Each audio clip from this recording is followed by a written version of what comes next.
Sweet. Hello, everyone. My name is Patrick Tatum. I am the head coach for McMaster men's basketball program.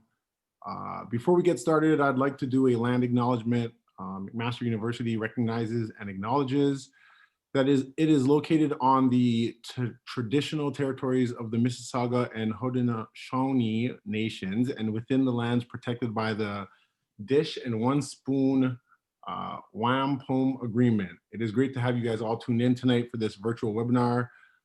What brings us here tonight? Well, a few months ago, the McMaster Athletic Department conducted a systemic review of the Black student athlete experience and the McMaster athletic climate. In light of the findings, lead reviewer, Dr. Ivan Joseph, Vice President and of Student Affairs at Wilfrid Laurier University conducted, or essentially concluded, and I quote, "It is clear there is a culture of systemic anti-Black racism within McMaster athletics." So tonight, for McMaster Marauder student athletes, along with members of the athletic department, want to highlight Black experiences, or we really want to highlight Black excellence, celebrating leaders in sport. So this is the first of 2 one-hour discussions. I don't want to keep you guys too long, so without further ado, I'm going to introduce 2 outstanding student athletes who will moderate this discussion: Kwasi Adu-Poku, men's basketball, and Rennelle Briggs of women's cross country and track and field. Our 2 panelists for this first hour are 2 very influential leaders: Akil Augustine, host and producer of MLSE and the Toronto Raptors, a dear friend of mine, and a guy who has influenced Toronto and even Canada basketball on the media side; and Sheereen Harris, McMaster PhD candidate and U Sport gold medalist at York University, a young lady who has captured well over a dozen medals at the U Sport career. Without further ado, I'm going to pass it over to my moderators and my panelists. But before I do that, remember Oprah said, excellence is the best deterrent to racism. So therefore, moderators and panelists, be excellent. Enjoy.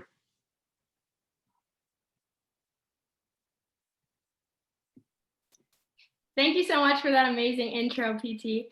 So my name is Renelle Briggs. I'm a 3rd-year social psychology student, and I'm on the cross-country team here at Mac. I'm also an entrepreneur, business owner, and through that, I've been learning a lot about leadership. So that being said, I'm always looking to learn more about how I can help in the community, and I'm excited to be here tonight. I'm looking forward to hearing from our 2 amazing speakers who both exemplify leadership very well.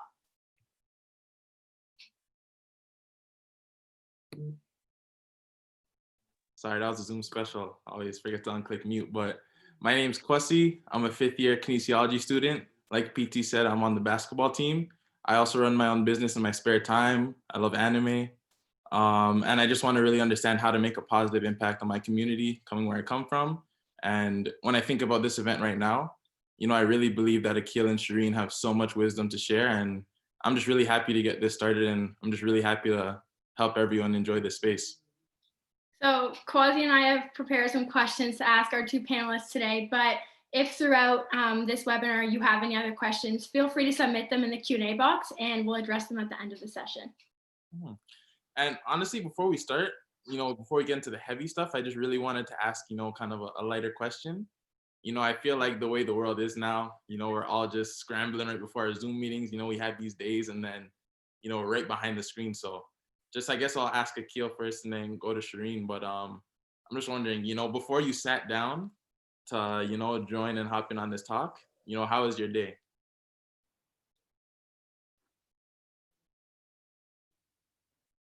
That's a Zoom special.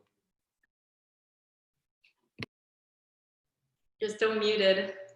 Oh, my bad. Someone muted me. They muted me. I didn't mute myself. They know better. I had a great day. I got to exercise today, so I'm very thankful for that. I need to move around. My mental health is closely tied with my ability to be active in space, and my sister let me use her Peloton today. So I had a great day. Oh, that's amazing. And I understand you're out in Tampa Bay right now too? No, not as of yet. Right now, I'm still in Toronto. We still got a lot of decisions to be made because, you know, 905 are in Atlanta, Raptors are in Tampa. budgets are tight with sponsorship money. So we're still deciding on how we move forward. No, I hear that. The right thing's definitely gonna happen, and you're someone that find ways to open doors. So I think you're gonna be more defined. I think things are gonna be blessed. We're gonna be good. Yeah. And now for Sheereen, how was your day leading up to this moment? My day was great. No complaints here. Just trying to be as productive as I can, crawling to get to Christmas, like I'm sure the other student athletes are, but it's always a good day. That's good to hear. All right, so we're going to start with talking about both of your athletic careers. You were student athletes like us and have gone further from that as well. So the first question, what drew you to basketball, Akil, and what drew you to track, Sheereen? Ladies first. Ooh. Okay, well, I started playing soccer at a really young age, mostly inspired by my dad. And I was always kind of one of the fastest people on the field. And through those experiences, I just liked the sensation of running really fast. And when I got to high school, I met my forever time coach, who was the one to kind of tell me that he thought I had a really promising future in track and field. So I made the switch and just I didn't look back ever. It was great. For myself, I grew up in Trinidad and Brooklyn, New York before I came to Toronto. So when I got to Toronto, it was like a culture shock because there weren't many Black people. But my cousins started taking me to Eastern Commerce and Blake Street Community Center, and everybody was playing basketball and was Black. So it just was part of getting back to just seeing people who looked like me, and that's what brought me to basketball. Love that for both of you. So good. So let's continue on with the whole notion of ladies first. Sheereen, this question is going to be for you. So in my research, I saw that you were your track team's captain for 4 years, which is pretty impressive.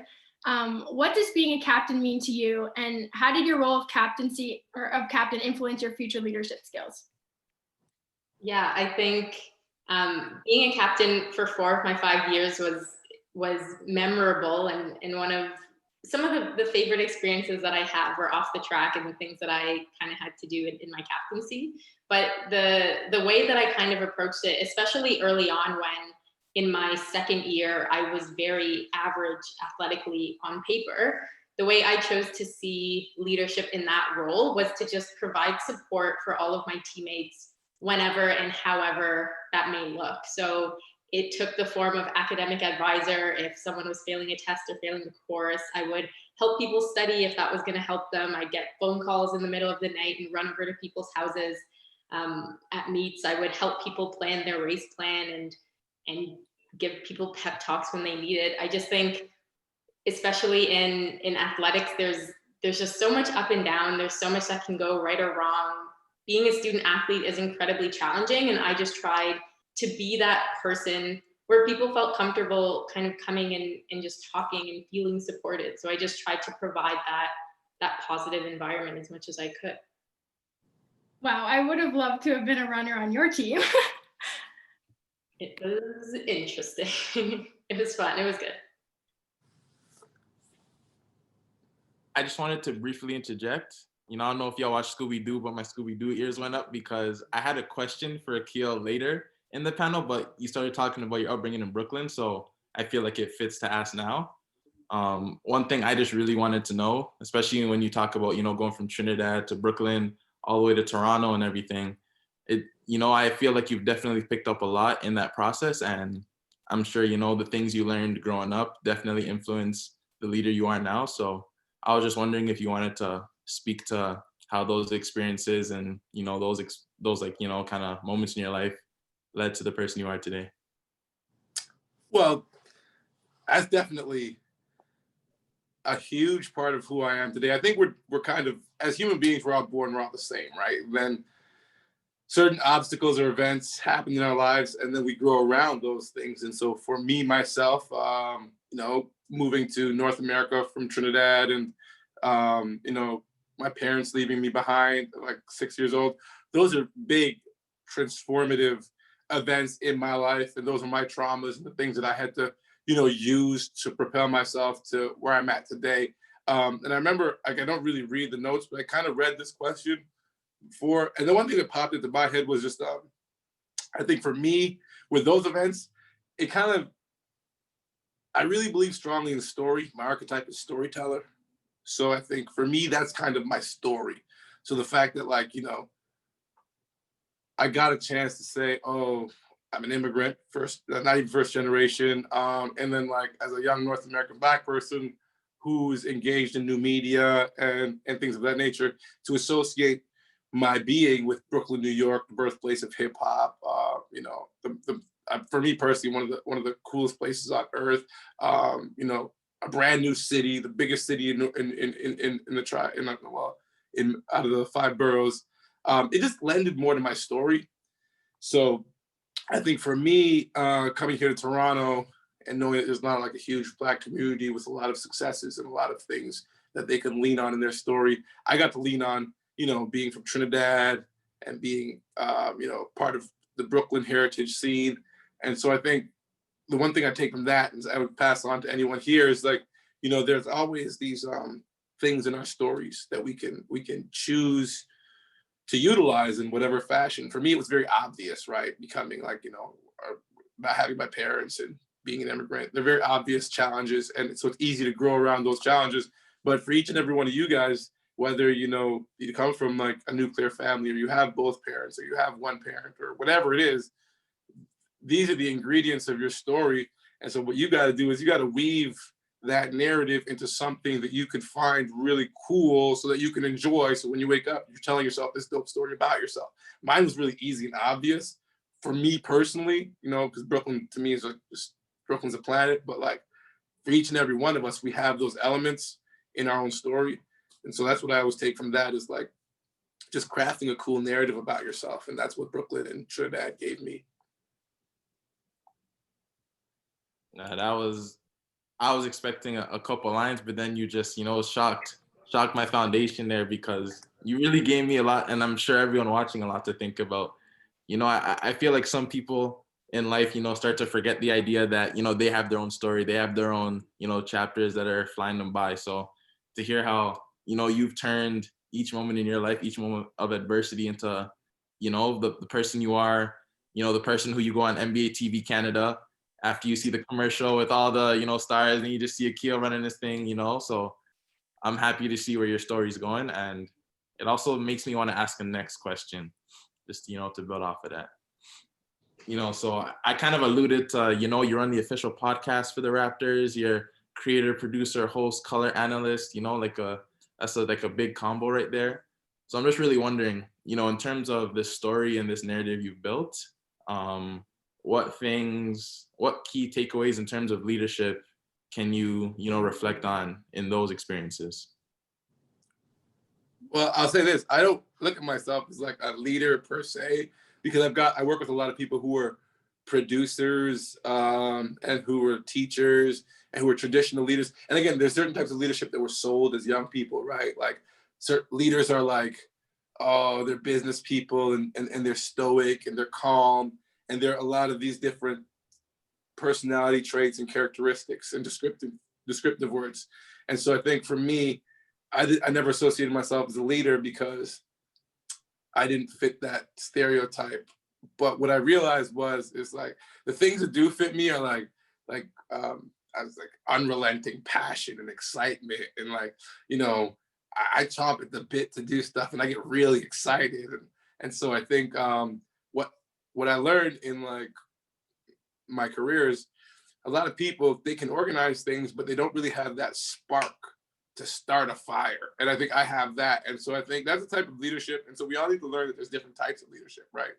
There's the leaders, like there's this common thing that we're trying to learn right now is like, when someone comes up with an idea and they create a company and they start the company, but when the company goes public, you probably need a different type of CEO because it's a different type of money management. And like, you really have to reduce risk and risk management and stuff like that. So there's different types of leadership for different types of moments. And I think like we all have different types of leadership skills, but it's just about like where your leadership skills tend to like be served best. And I'm the beginning guy. That's why I like to work with young people. I like to see things start because I have that fire to start things. So I think that's one of the big leadership lessons for me is like, you're not going to be every type of leader. Like I'm not, an MLK or a Steve Jobs maybe or whatever, but like I'm like a certain type of leader. And I think when you talk about this idea of thinking you're not the stereotypical leader, I think that in itself speaks to a sense of humility that contributes to something that makes a lot of leaders great naturally. So I think that's something to take into. Yeah. All right. And I think Rennell is going to take it from here. Yes, so that was really cool to hear kind of a little bit more about you outside of like just basketball, just about, what you're doing now. And we have another question we're going to ask you in a little bit that has to do with that. But we're going to go back to Sheereen now because she has so many other accomplishments that I think she needs to talk about outside of just running. So when we were talking before, you mentioned that you were a PhD candidate. So how important have academics been to you in this process, and what drove you to this level of academic excellence? So academics has always been incredibly important to me. I think I've always been a nerd. I've always loved school. At no point in my 9+ years of formal post-secondary education have I not thoroughly just enjoyed what it is that I was doing, what it is that I was learning. I think I've also been very fortunate. My parents have been fantastic. They've never really expected me to be the best at anything. They've always just kind of pushed me and encouraged me to be the best that I could be. And I think in working towards being the best version of myself, athletically, academically, personally, whatever, it really gave me a lot of freedom to figure out the things that I love and the passions that I have. And that led me to research in a very weird way. And I was drawn to research from the perspective of a student athlete. The first research project that I ever did, my undergraduate thesis, was looking at positive youth development in university varsity athletes. And I've always just kind of looked at the different parts of my life coming together. And even as I've moved away from that research, the student athlete population is always a population that means so much to me. So yeah, I love school, stay in school.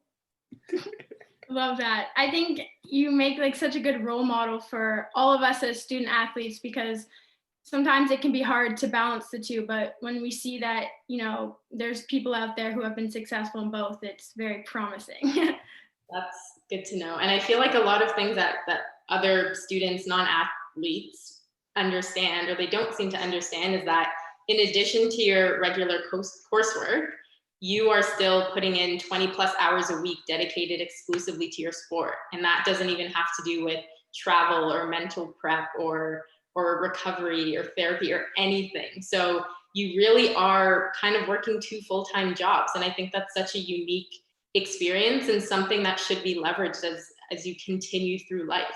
When you're having your job applications, let the people know that you had this very unique experience, which made you the person that you are, because you are all of those things.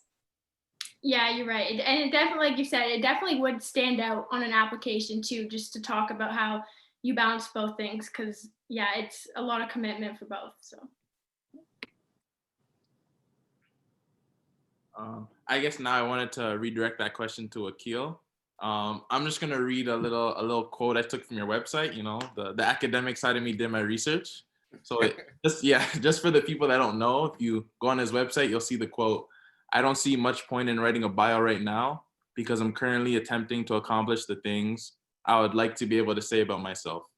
So with that, I just want to ask you, Akil, could you explain why you're so focused, on defining yourself outside of your accomplishments and, really focusing on the process? Well, first off, I want to commend both you guys, because you said the word research, and that's the magic word for me. I think research is everything. And it comes off the back of curiosity. And I think that's probably the most important thing about mankind, is that we're naturally curious. That's what's gotten us here. But for me, I think I put that quote there because, I don't know, man. Like, I'm like you guys. Like, I feel like I'm pretty young in mind. And it's tough to define yourself. I don't want to define myself just yet. I don't think, because if I define myself, like I'm going to define myself by the things I already know about myself. And I'm not satisfied. I'm not happy with, like, not that I don't think I'm a worthy human being. I definitely got like self-worth, but I don't know, man. I think words are very powerful. I think words are a very powerful thing. And it's twofold. It's one, like we're in the Instagram generation where like, we speak so eloquently about ourselves, and like you go on everybody's website and they're just talking about themselves in these like really highbrow, eloquent ways. Like, and then on the other hand, is like you speak things into existence, and like if you say something about yourself, you're pulling energy towards those words. And I'll say this right now: I've accomplished, like, I'm 38, but I pretty much accomplished a lot of the things that I had set out, oddly enough, in my life. And I feel like I don't want to limit myself. I feel like now I'm being dragged into parts of life that I didn't think I would be. Like, I never thought I'd start a not-for-profit based around breath work, mindfulness, and meditation. I didn't know I'd have these interests in quantum physics. I didn't know I'd have all these different things pulling me in different directions. So for me to like decide where I'm going, who I am, and what's going to happen next at this point in time, I think it's naive, and I think it adds a little bit of excitement for me to not know, right? Like, I've done the work, so I guess once you're confident in having done the work, and a little bit of not knowing can be good, right? And I guess I just do, like, we talk about ourselves too much, and we speak very highly of ourselves, and I feel like I've done things, but I don't want those things to always stand in front of me. I'd rather just be judged on how I interact with people on a day-to-day basis, face to face, than them saying, well, that's the guy from the Raptors, or that's the guy that, you know, made a film, or that's the guy that won of this and that. I'd rather just be the person I am today, because that'll just give me a better gauge of how I'm doing. No, I hear that. And I think that really ties into the athlete mindset, you know, where you don't want to get too satisfied with a lot of the achievements you have, because you really just want to take things day by day, because you know the day by day is what adds up, you know? And yep. I don't know why. It could be because, like, you know, you're after TV and everything, but it makes me think about Fred VanVleet, for example. You know, when he talks about Vietnam, yeah, I feel like you got a lot to say. Well, that's my guy. I can say that. Like, I don't want to hijack it, but like, if you guys want to hear about Fred, like, that's my guy 100%. Like, I was there. I've been with him in camp for the last couple of years. And it's really like, we watch these guys as athletes, as we're kind of removed from it. Like, yeah, he bets on himself. Like, yeah, he probably like shows up to practice early. But like, no, he lived that mantra. So it's awesome to see, because you can see a lot of people, or you don't see a lot of people commit themselves to an ethos or an idea.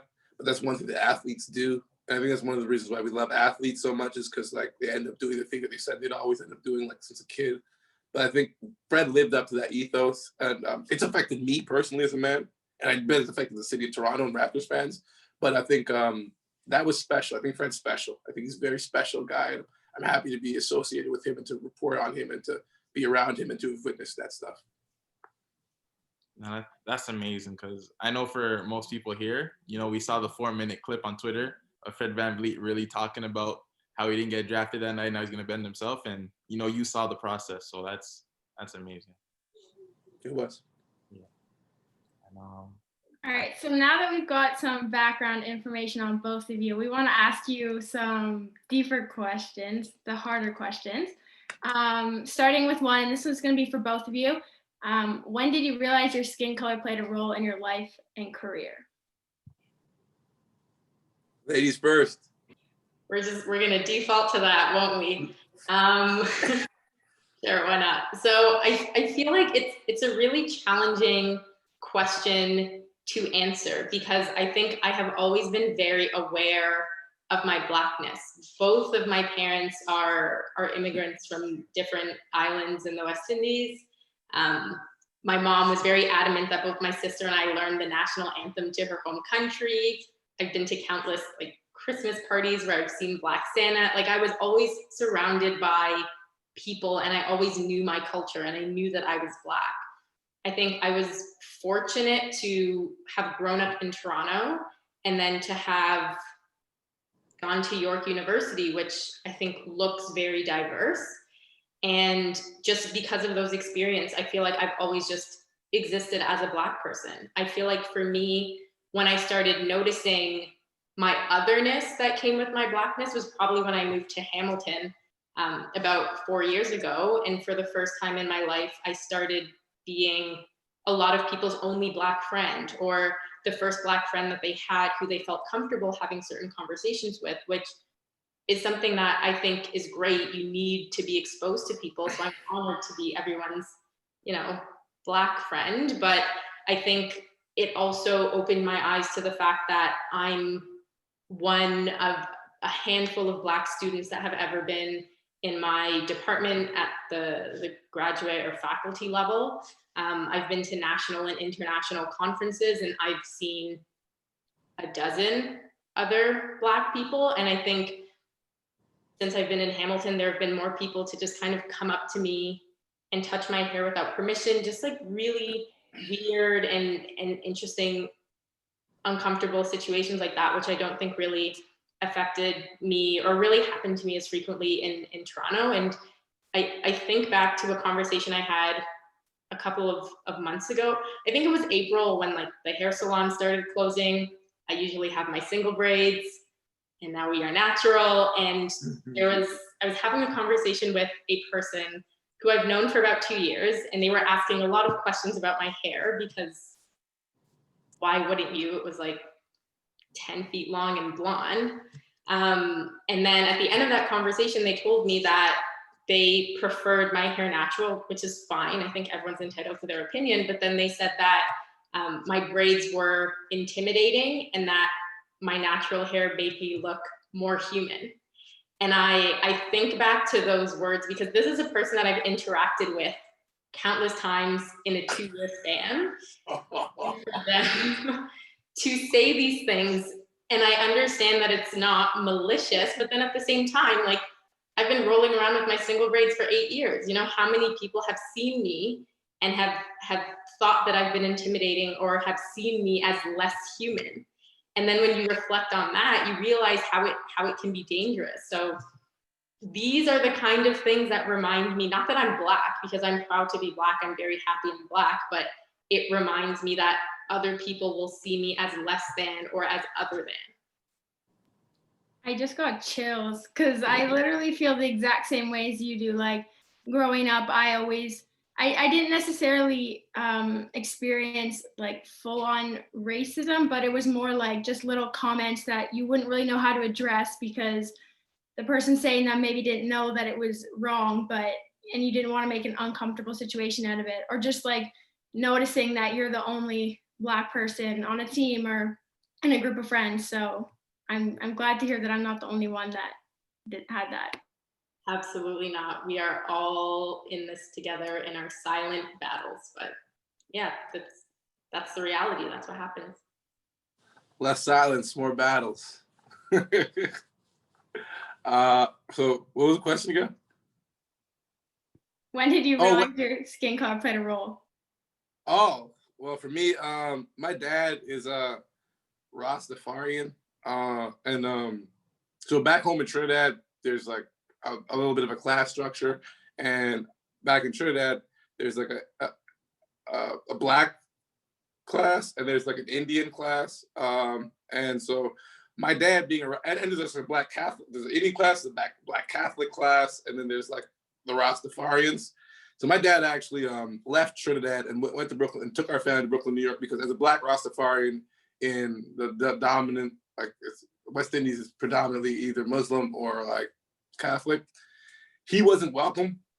So growing up, my parents left me probably when I was like 5 or 6, but my dad would always call me every couple months or like a couple times a year. And he's a very militant individual. So even growing up, he always would call me with these like crazy stories of telling me about like, Black Israelites and Marcus Garvey. So I always got fed that consciousness. And for me, when I got to Canada or Toronto from Brooklyn, it was a huge culture shock because there were very few Black people at Main and Danforth. Like all the Black people lived in the housing, but like Main and Danforth was like predominantly white, Filipino, Asian. So I think I became, it was weird. It was like a time bomb. So it went from like Trinidad, Brooklyn, everybody's Black, to like Toronto, and I'm like one of maybe 3 Black kids in like a 500 person elementary school. So I became aware of it visually rather starkly.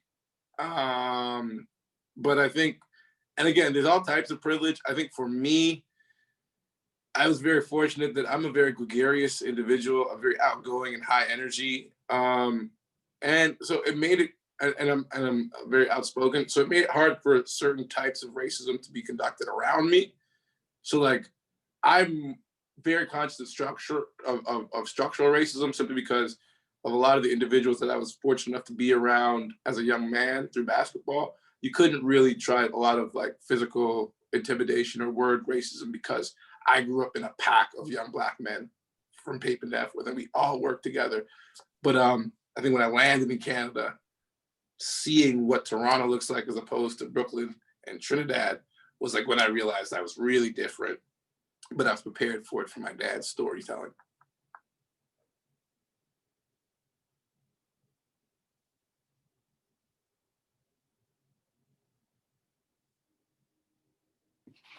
Thank you for that. That was really interesting to hear. And it was cool to hear it from your perspective of saying too, like, you found that just like based on how you like portrayed yourself in society, I guess you didn't have to deal with it as much, but it's still always something that's in the back of your head, which is like sad. Well, I think that's something we don't really consider a lot of times too, is like, and it's a very nuanced conversation to have, but race, like, it's kind of like the whole idea with bullies, and bullies always pick the kid who won't defend itself. It's like, if you're like one Black person, it's really tough to negotiate any kind of racist interaction because you can be marginalized. But if you have skills that can allow you to permeate that culture easier, you know, you probably won't have to put up with it. But if you have numbers, if there are a lot of you, it's all the better. And I was fortunate enough to have numbers and skills where a lot of people don't have that. And so they get taken advantage of a lot more than I would have.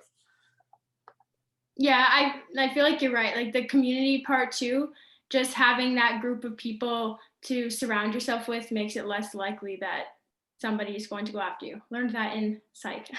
But speaking of community, I actually wanted to ask Sheereen, in terms of the running community, like, have you ever been discriminated against, or have you ever dealt with any challenges based on the color of your skin within that community? I think within the running community, well, more specifically as a sprinter, I think I was always surrounded with a community of Black athletes like myself, or just a really diverse bunch of people. So most of my teammates, much of my training partners were Black. So kind of like Akil was saying, I always found that community personally in sport. You never looked different than anyone else. There were 6 or 7 of us in the finals with our single grades, you know, but I also don't think that means there wasn't racism happening. You could never really understand what people are thinking and how they're acting towards you based on how you look, even if they don't necessarily come out and say it. And I think we've all seen very overt forms of racism, but it's the smaller, more subtle things that also exist in the spaces and places that we exist, including sport, that we don't necessarily see or hear every day, which is why I think that the review that McMaster's athletics department did was so incredibly powerful, because it shows you how on a day-to-day basis, these small little interactions all build up and show a very racist structure. So I might have been fortunate in a way to not have had such overt experiences personally, but I have a hard time believing that they didn't exist in their own ways. Yeah, again, so that's so great that you had that community. I remember we were talking before and you were saying that, like you mentioned, like most of your teammates were Black as well. So there weren't really as many of those like subtle things being thrown around, just because you guys were all seen as the same. So you brought up the review, and that actually ties into our next question. We were debating on which one we wanted to bring up next, but if both of you, if you're comfortable, we would love to know your thoughts on like the movements that have been taken this year to acknowledge this situation, especially the review that came out as well. So how have you handled what's happened, and what do you think we should be doing to kind of help? Ladies first. I mean, no, that's not fair. I'll go first this time. So what did we do when it first started? Well, for myself, I had the luxury of being associated with a brand known as the National Basketball Association, and they were kind of front and center with not only the pandemic being kind of like the first domino to fall in terms of shutting down some of the extracurricular activities of our lives, but also with the whole BLM thing. And in the beginning, a lot of news outlets asked for my opinion, and I shared it publicly. And I stand by the opinions I've held because, again, for a lot of people, this is a recent development. I think for someone like me, who's kind of a student of I'm not sure what to say I'm a student of, but I've had my finger on the pulse of the experience of Black folk in corporate Canada and corporate America, and in the legal system and how we're treated in the financial system. These are things that are obviously of interest to me because I am a Black man whose entire family is in the United States of America, and kind of like as the male head of the family, like I'm negotiating things like my cousin's bails and my mom's rent and like things of that nature. So I keep myself abreast of what's happening, being somewhat of an American.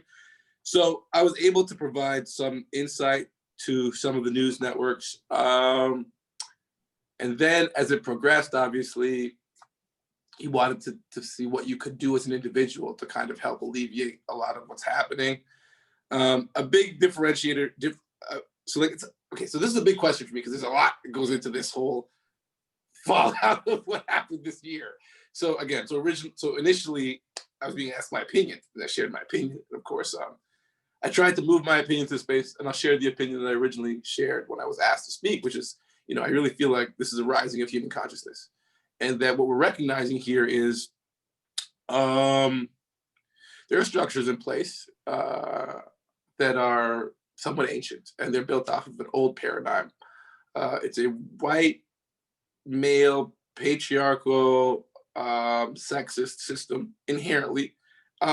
Just understanding where we come from as a species, right? And as a culture. The European thought form dominating North America and where it comes from, and colonial mindset. And so really what I boiled my argument down to, because everybody's talking about like, okay, racism, yes, but then there's also sexism, right? And then we're talking about, gender inequality and all sorts of stuff. So I really boiled down my stance to this. It's like, I think what's happening here is we're fighting ignorance in all forms. And so when you start fighting ignorance in all forms, it's like basically the best tool to fight ignorance is insights. So you have to start paying more attention. So that means an organization like McMaster, where let's say for the last 60 or 70 years, your entire student body comes from the surrounding region. It's mostly white, it's mostly straight, right? Inherently within the structures of this body, it would tend to pump out those types of people and to cater itself to those types of people. But what's not happening is it's not paying attention. And so we as a country, as a nation, Canada, we need to pay attention to like the country, and the country has changed so dramatically, demographically and psychographically, right? Because homosexuality isn't a demographic thing; it's a psychographic thing, right? Because all of a sudden, anyone of any age can change their sexual identity or engage in a new form of sexual identity. So what happened is we have these structures that are in place, and we're just not addressing them, and so the structures get stagnant, like old water, right? And so they kind of tend to like marginalize people who don't work well in the structure, and kind of expedite the progress of those who do. So I wanted to point that out. And then I tried to, in my own personal life, I tried to see what was the best tool for, fighting ignorance. And I do honestly believe this in my heart of hearts, mindfulness. So I started developing a curriculum and a pilot program that I'm gonna work with a couple of elementary schools down here, teaching young people mindfulness, because it's tough to teach adults meditation, stuff like that, but I really can start with the younger people. So that was the second part. And then the third part was having conversations with guys like Fred and those guys who really recognize, and I recognize this too, but I didn't have the power, but I'm thankful that the guys who play on the team did, was that a lot of corporations were using Black Lives Matters, NBA included, as a marketing tool, and not necessarily addressing the infrastructure behind the systemic racism behind it. Like every NBA team can do what they want and put BLM on their bus, but if we trace the money, like we know where the owners put their money when it comes time for donations for the president and for what party they vote for and for what bills they're supporting to pass, right? And so I think there was a really awesome thing that happened where, like, I think young Black men leveled up in consciousness, where it wasn't about just being seen as you know, wearing the right shirt, right? Because I think for a lot of us, the Black Lives Matter shirt kind of lost significance if we knew it was tied to something that was insignificant. So I think that was the first time that, you know, LeBron and Chris Paul and those guys took that step, which kind of leads the people that follow them to start thinking about things in that light. And so for me, I had to call into question a lot of my brand partnerships and whether or not I want to continue on as an influencer on social media, which is something I'm still wrestling with the concept of today. And that leads us to where we're at today, which is me continuing to engage in all these conversations as much as I can. But the fallout from what's happened this year is going to continue. But I just continue to try to focus on, like, the rising of human consciousness, the fighting of ignorance, and then actual actionable tools and things that we can pass on to the younger generation so that when they're put in a situation, they have skills and tools that won't allow them to revert to the thought forms and the mindsets that have kind of gotten us into this kind of pattern. And that's my piece. I guess my turn. Hard act to follow. I feel you should have went first. You should have went first. No, I'm happy with it. I feel like for me, when everything happened, the fallout started happening, I felt a lot of pain, a lot of anger, but I think I felt mostly frustration. I think the biggest source of my frustration came from the fact that all of a sudden, everyone seemed to care about issues that have been present for hundreds of years. And growing up Black, this is something that isn't new to any of us. I can't tell you the amount of stories that I've heard from my father, who's a dark-skinned Black man, immigrant, when he came to Canada and fit all kinds of descriptions, got pulled over all kinds of times, had all kinds of unfavorable interactions with the police. And all of a sudden, people started to care about the reality of my people for hundreds of years. And then, kind of like Akil was saying, all of a sudden, everyone's wearing the shirt, Black Lives Matter, we're doing our hashtags, we're posting our tiles, we're doing our shutdowns, and nothing's changing. When the world doesn't let you shop one day to take action, and then you look at their CEOs, their board of directors, and you see not a single female, not a single person of color. In no way does that support anyone who you are trying to support by these movements. So I felt really frustrated that, one, this was new to everyone, and two, we were all pretending that we were doing things and we were doing nothing. So I think the way I approach life is by using my voice and sending emails and making phone calls. And I spent maybe 2 weeks doing a whole bunch of research, calling companies, sending emails, having these conversations, and essentially calling them out and saying, you're not doing anything for me. I'm a Black female. You have no person on your website wearing your clothes who looks like me. This is not acceptable. And I think for me, the only way out of this is to continue to do that. And as much as I appreciate conversations are important, education is important, we're all 400 years late. So my focus is on what is the world that we want to see? What are the systems and what are the structures that we want in place to protect us? And then how do we get there? And I think that's why I really appreciate the review, because we talked about the trauma, we talked about what happened, we've seen what happens when something goes very wrong, and now we need to shift our focus into what can we do to make this better? How can we provide a safe space for our Black student athletes? How can we provide a structure that builds them up and doesn't tear them down?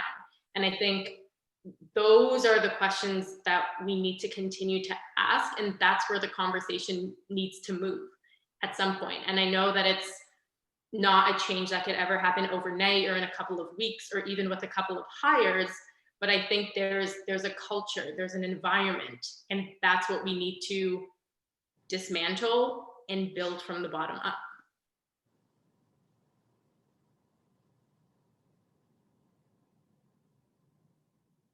When you speak to this idea of dismantling, it just really brought me back to the review, because I know I put a couple experiences in there and everything, and just a big part of the whole experience is just thinking that, it's not just, processing how you feel. It's not just, what we've gone through. It's just the fact that it shouldn't end there. We've taken the time, taken the vulnerability to, really speak to our experiences, but, what are we going to do going forward so that, people don't go through these things again? So I just think that idea of perpetuating the cycle of, I really just saying what needs to be said or what should have been said is just so important.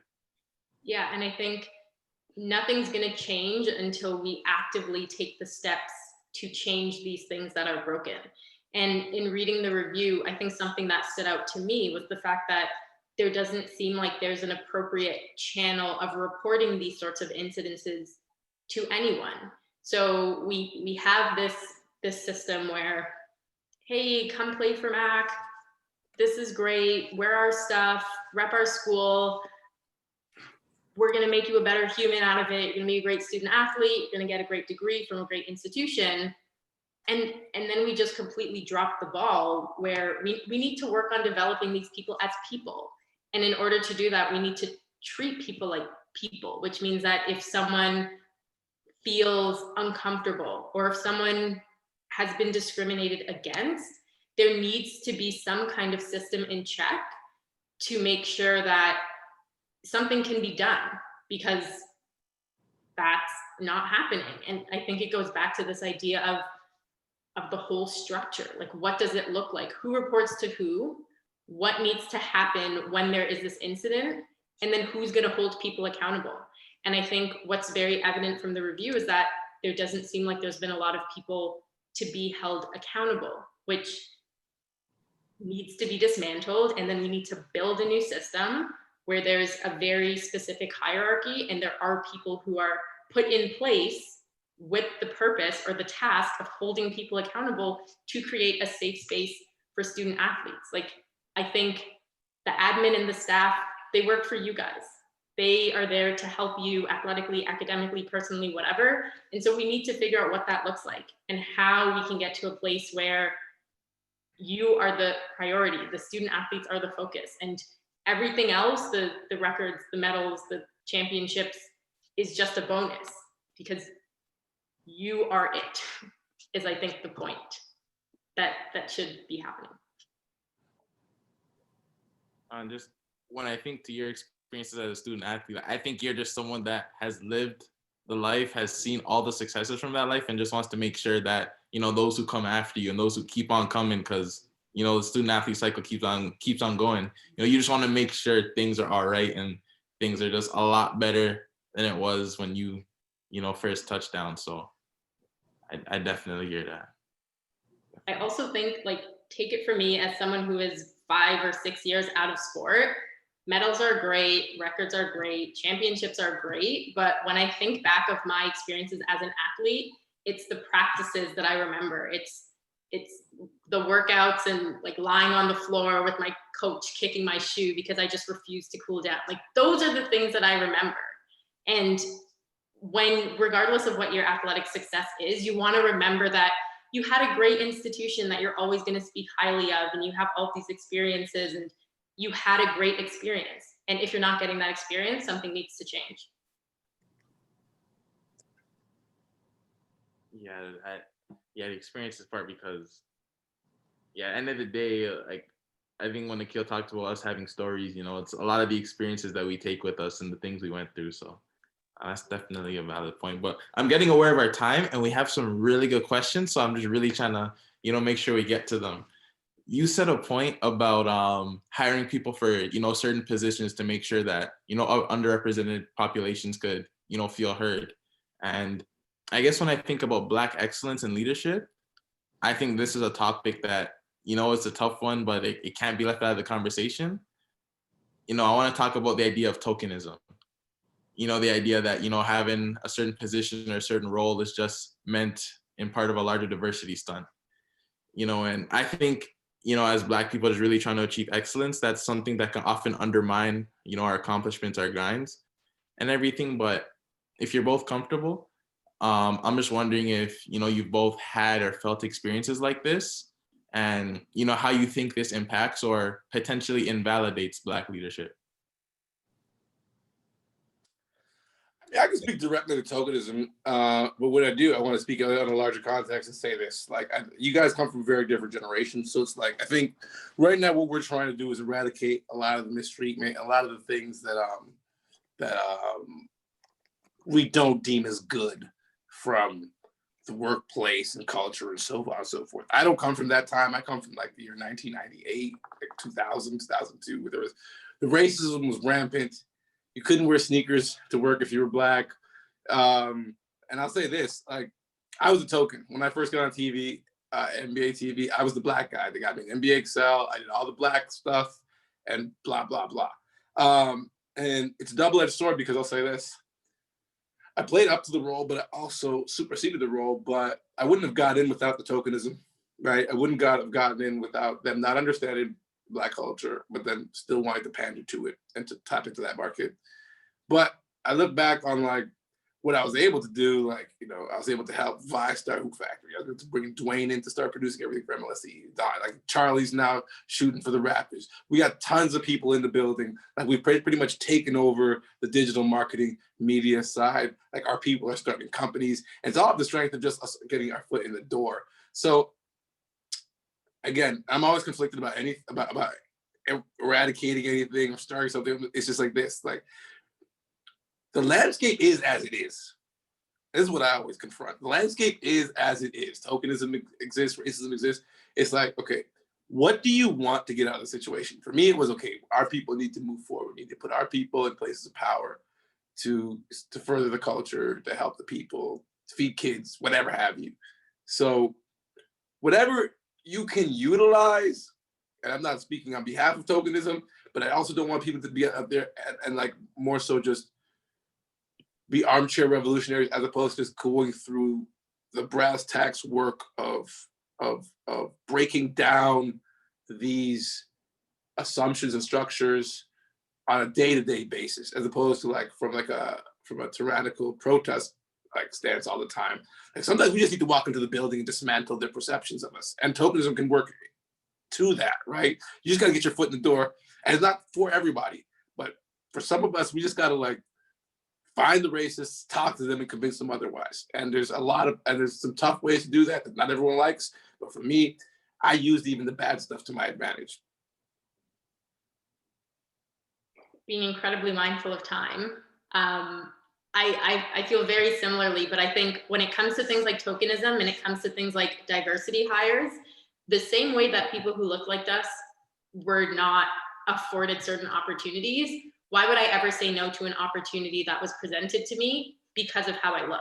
However, I think what's more important or meaningful is to use those tokenism experiences or diversity hires and have a seat at the table where the decisions are made, and then be in a position where you can hold people accountable. Because if we're always on the outside looking in, no one's listening to us. But if you want to hire me because of how I look, and then you're going to have to sit through meeting after meeting after meeting with me telling you my opinions, I'm going to use that to my advantage. But we're going to hold these people accountable if they don't hire us, if they don't give us these opportunities. So those are my thoughts. And just when you both said your thoughts, it really reminded me of something Sheereen said last week. I asked this exact, we talked something along these lines, and she said, where you're not a token, you're a beacon of light. So when I think about the idea of just, using this platform, using your space to, speak for the people who may not have the opportunity, I just really think, even looking at you two, like Rennell, just everyone here, and, the panelists we got coming up soon, like, thank you for using your lights. And I think conversations like these are ways in which we shine, and ways in which we, shed light on, further discussions that need to keep on being had. I'm well over time, 75, and we have some Q&A, so I think maybe we should, get to that, and I'll let Rennell take over. Yeah, we have a couple of really good questions. So the first one is from Nancy Carter, and they said, "It is my sense that male athletics and male athletes are valued more at McMaster. I did a baccalaureate, I cannot say that, and PhD at Mac, and I'm now on faculty, so I have decades of experience. Perhaps Sheereen and Rennell can speak to this. What can we do to change that and value females in sport more at Mac?" I think also being mindful of time and trying to speed through this. I think it all comes down to people in positions of power using their voices. I think if there's this idea or this perception that female athletics are less than the male, we need people to speak out. We need people to call out the people who have these ideas. We need fans to stick around. We need, the appropriate promotion around it. When I think about a term like allyship, which is also something that has just been thrown out in the past couple of months as a term that we all just want to be an ally, like what does that look like? And I think a great example would be men student athletes or male student athletes from the men's teams advocating on behalf of the female athletes, showing up to their games, sticking around after, using their own platform and their own voice in order to get people excited about female sports, because females are incredible. We're powerful, we're strong, we're talented, and that the fans shouldn't be packed for the female sports as much, if not more, than the males, but obviously I'm biased, but. Preach, sister, preach.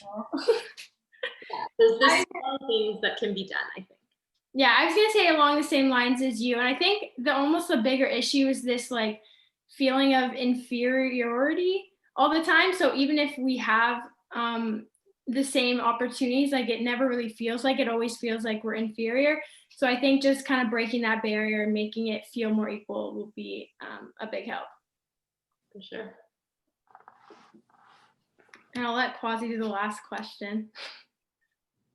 It appears these questions are piling up, so we will express through them. Raven Mason said, like with Aunt Jemima and Uncle Ben saying they're changing their names in response to Black Lives Matter. I feel like this was more of a comment that was well timed. I want to say I agree with you. I want to say facts, but sorry, just noticing our time. Now, and I'm just gonna, go to Sandra Rakovac. I'm sorry if I mispronounced that name. She said, appreciate everyone sharing. Here's a question for the panel. The action plan is underway with many positives in place and more coming together. Do you feel this should remain on McMaster Daily News banner until everything has been achieved? Again, reflecting on what you said about Black Lives Matter and mentorship rather than ownership. If what should be on the banner? Do you feel the action plan is underway?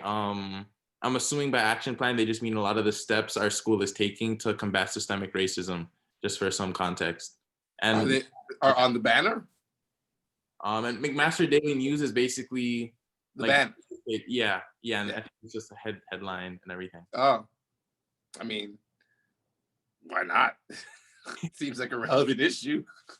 I think my answer would be sure, but also with the caveat of don't just talk about it, be about it. If you're saying all of these things, put in the work, take these steps, do the action. I think a lot of us Black people are just very frustrated with people saying all of the things that we want to hear, but not doing any of the things that need to be done. So I think if the action plan is underway and we're taking these great steps, absolutely, we should celebrate this and let other people know for other departments and other institutions to do the same. But we can't just talk the talk. We have to walk the walk. We have to commit to the change. Okay, since we're to close, I always like, listen, here's my thing. And this is what I always ask myself in every situation. And I think it's the most important question. What is it that you want to get accomplished? And I think for McMaster, like, to be honest with ourselves, sometimes we just want like people to stop bothering us, a little bit pub. But I think if you really like ask yourself, as McMaster is doing right now, which is the hard part, what you want.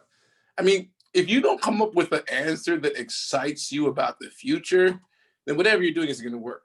So whatever you're doing with Black people, with, you know, with people of weird, of anything, any outgroup, you know, sexuality, skin color, thoughts, any outgroup, if where you're trying to go isn't somewhere that excites you with it, then like what you're doing is you're pacifying the maddening crowd, right? You're playing to this Black Lives Matter ethos that's sweeping the nation that'll pass by. And whether it passes or not, I think what we really should be doing is tying our goals as an organization to something that really excites us, right? So it's like, if you want McMaster to be the place where everybody wants to go to school because it's a leader in a certain type of thinking, or it's just an environment that's whatever, like whatever gets you hyped, like I think that's what we should be aiming towards, and not just like saying, okay, we have this aim as a school, but we also have to satisfy these Black people or these gay people or these whoever people.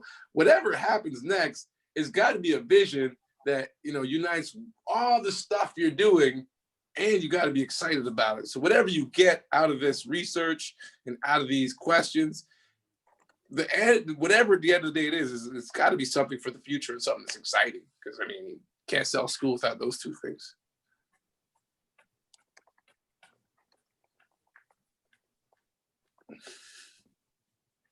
Bars. Shout out to Masai.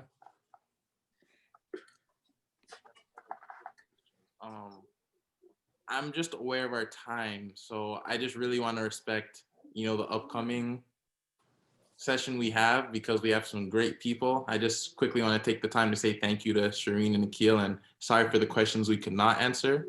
And Rennell, you're amazing, and like I said, thank you everyone for being a part of this space and, you know, helping us to continue to make this change. And I'll hand it off to whoever will speak next. I just want to say thank you to both of you too. You guys are amazing. And Kwasi, you were a great co-host. You did great. Good job, guys. Fire, fire, fire, fire. I just, it was me. I just want to say thank you. Thank you to our panelists, Akil and Sheereen, and our moderators, Kwasi and Rennell. What a great conversation. I could sit here for another hour, 2 hours, just to be in your presence. This is what leadership looks like. This is what leadership is. So I say thank you. I say thank you. I say thank you. I say thank you. My name is Corey. I'm the offensive coordinator for the McMaster football team, and I'd like to introduce our next panelist, Dr. Sunday Olatunji. We like to call him Sonny, and Anna Osei, and our moderators, Peyton from women's rugby and Enoch from men's football. I don't want to take any time listening to me. Peyton and Enoch, please take this away. Thank you. Thanks, Coach. Hi, everyone. My name is Enoch. I'm a fifth-year football player at McMaster University. I think part of the reason why I want us to be a part of this is because I'm learning to kind of voice my opinions, and I'm learning to find that voice within myself. I've always been more of a soft-spoken kind of guy.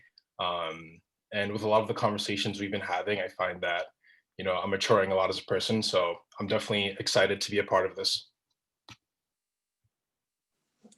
Hi, everyone. My name is Peyton Shank. I'm in my third year, and I'm on the McMaster women's rugby team. Throughout the past couple of months, I've been really fortunate enough, but also very passionate in having the ability to fight for and push for more systemic change that is happening within McMaster University, but also in the OUA. So I'm really excited to have you all here. I'm very excited to rack your brain on a few things. And yeah, that's a bit about me. So I'll start off. Before we get into anything, we know that 2020 has been a chaotic year. It's been intense. There's been a lot of different things thrown our ways. But in spite of all of that, how would you both describe your 2020 and why?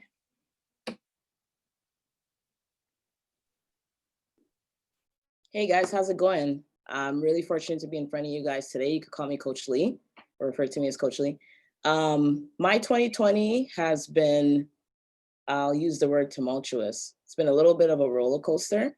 Lots of good things have come from this year. but then obviously a lot of different challenging things, and obviously COVID has kind of exacerbated that.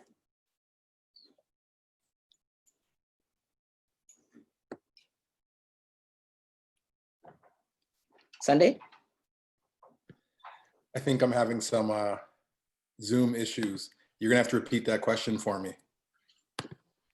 No worries. So despite the chaos of 2020, how would you still describe this year for yourself and why? You know, I would say that this year has been one of those years where a lot of growth has taken place. I think a lot of us have taken a lot of things for granted, good and bad. I think that in terms of professionally, personally, I think that I felt that, you know, nobody likes COVID, but I feel like when we come to the end of this, there's going to be a lot of growth, and we're going to see that we'll come out this hopefully better on the other end. So I think for me, I think I try to remain positive through the whole process, but also I think I've tried to learn as much as I can through the process. Because if you asked me a year ago, if I'd be wearing a mask everywhere, if I'd be doing Zoom calls everywhere, of course not. But I think that I look how quickly the young kids have adapted, and that kind of gives me confidence that we'll get through this too.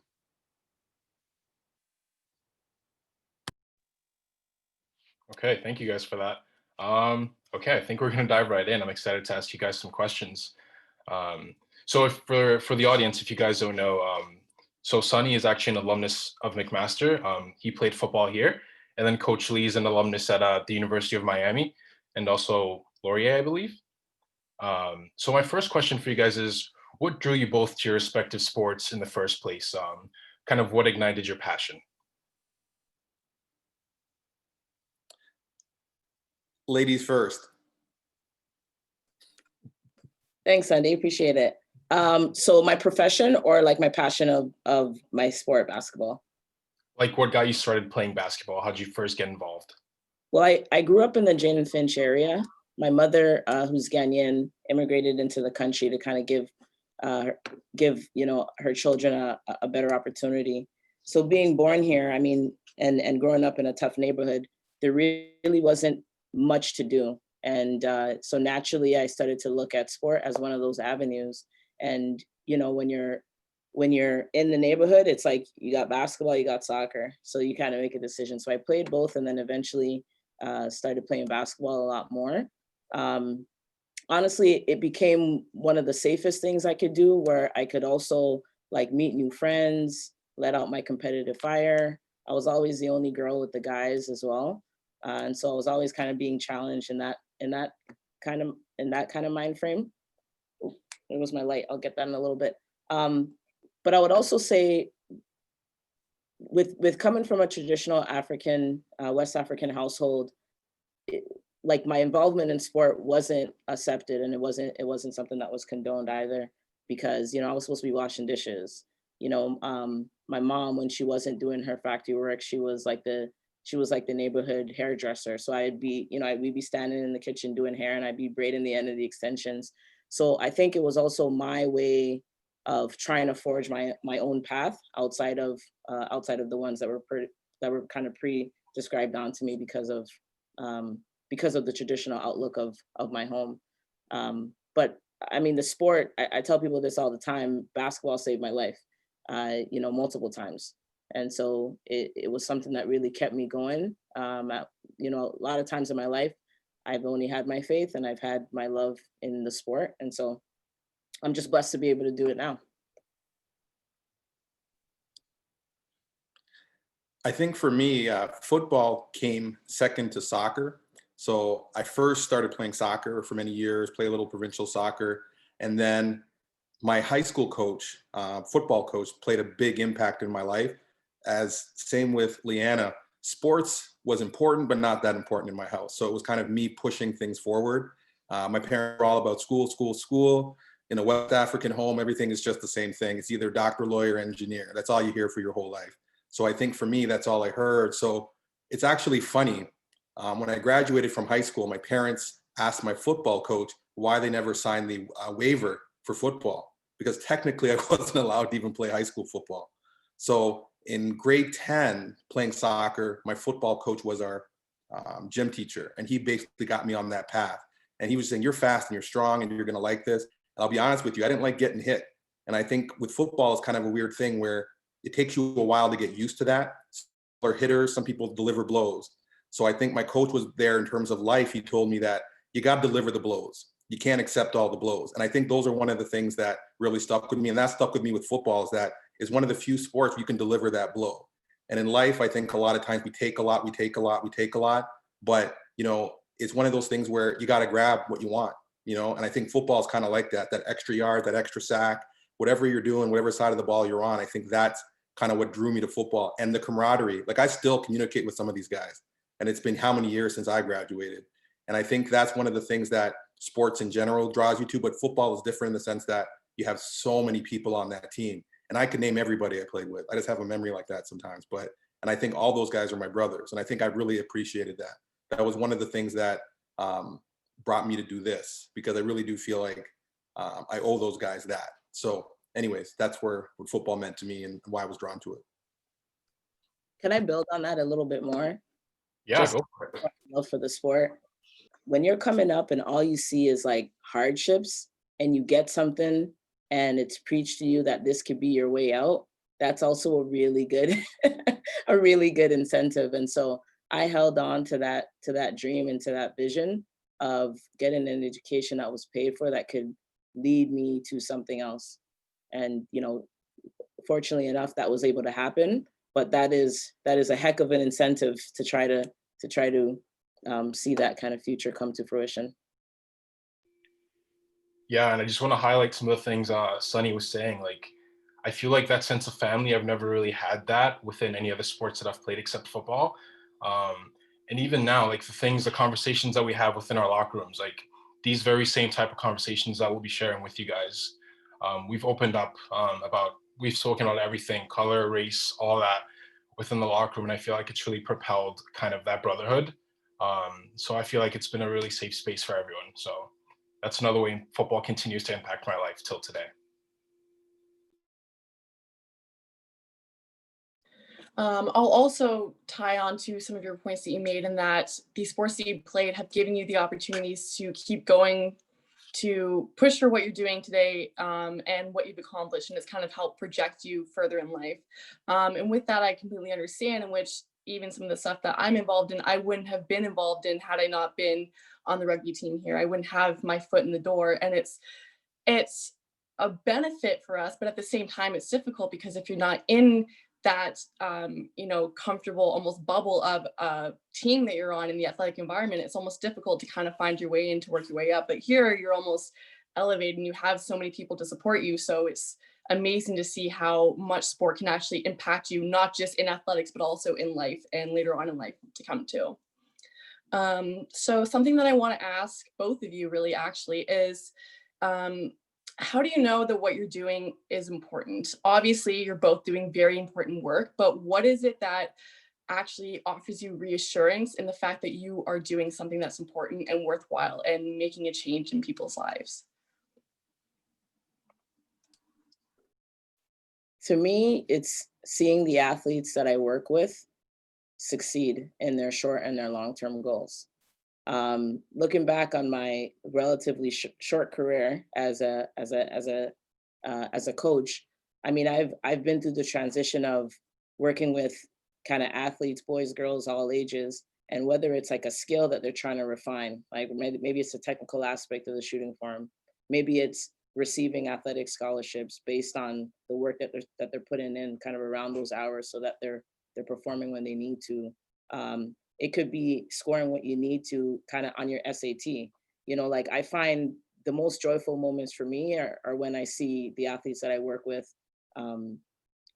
really reach their goals. And that allows, like, that's enough for me. That kind of keeps me going. And then there's also the fact that it doesn't feel like I'm ever working, and I've seen, people like my mother just grind. She's still grinding now. She's my superhero. And between my university years, I kind of experienced that for a little bit, just kind of working to work and feeling like a drone.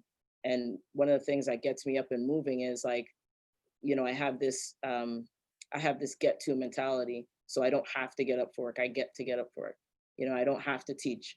I get to teach. I get to work with young people. I get to work with my colleagues. And so I've always been looking at a glass half full mentality. And I think it just always comes down to perspective.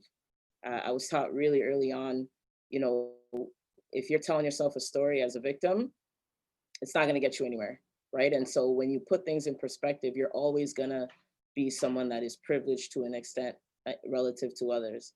And so it's, you know, being able to operate in that space. But back to your question about how I define that kind of success, it's definitely through seeing the people that I work with, and a lot of times it's those athletes just accomplish their short and long-term goals, whether it be in the classroom or on the court.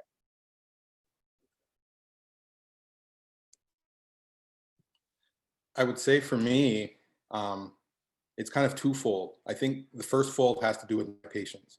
I think, you know, I work in, my field is ophthalmology, and more specifically vitreoretinal surgery. So I fix like that coating, that layer in the back of the eye that helps you to see.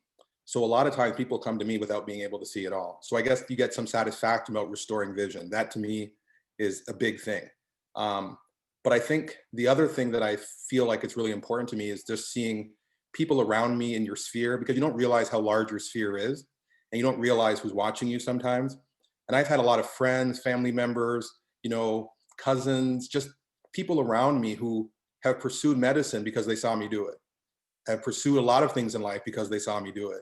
And without even realizing how much of an impact, I think that's one of the things that made me realize that I was doing the right thing. All those hours, all those late nights, all that not sleeping, you know, all the doubt that you have at times, all that stuff it sort of makes you realize that it's for a good reason. It makes you realize that it's for the right purpose.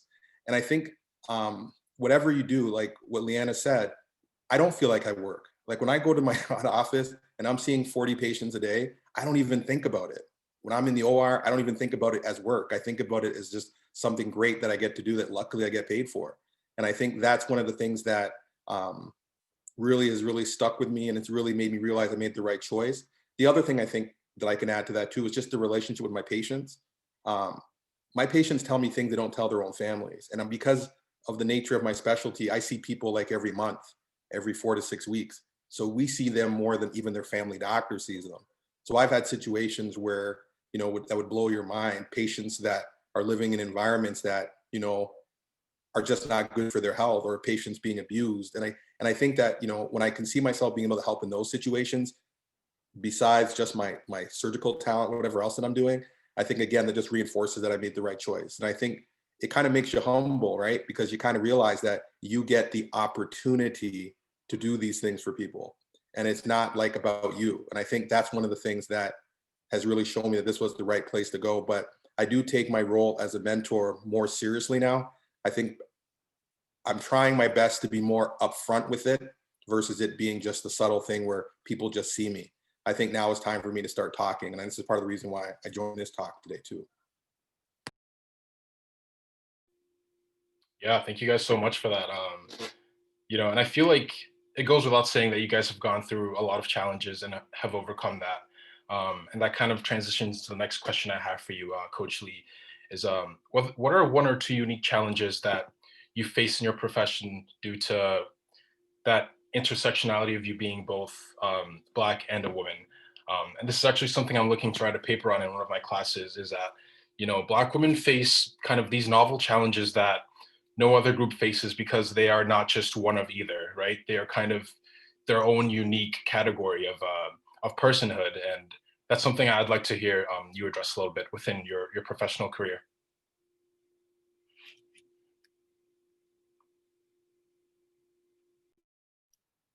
Mike, coach, Mike.